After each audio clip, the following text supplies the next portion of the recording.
sa'yo to. Kahit dalawang beses na akong binigo, ikaw pa rin ang dahilan kung bakit ako sumusulat. Naalala ko pa nung una kitang nakita, parang biglang tumigil ang ikot ng tadhana. Ngiti mong simple pero sobrang lakas ng tama.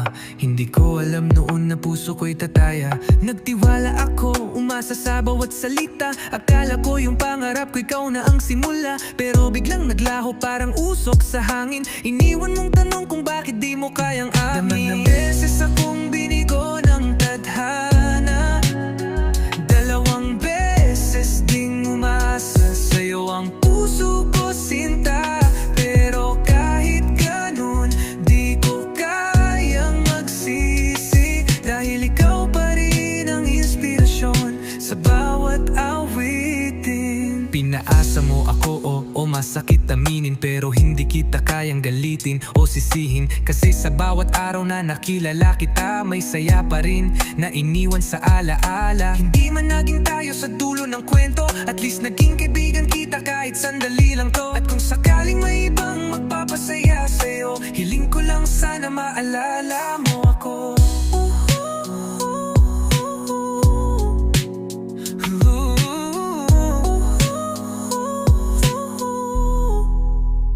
Dalawang beses akong binigo ng tadhana, dalawang beses ding umasa sa'yo ang puso ko sinta.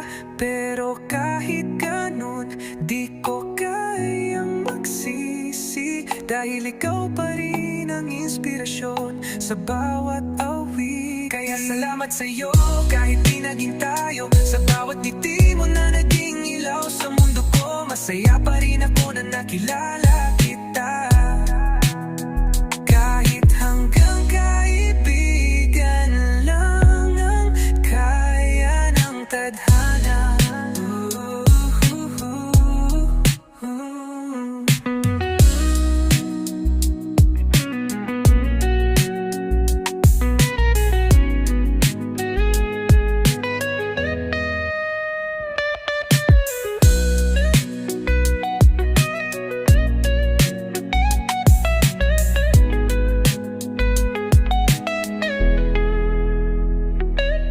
Salamat sa'yo kahit di naging tayo, sa bawat ngiti mo na naging ilaw sa mundo ko.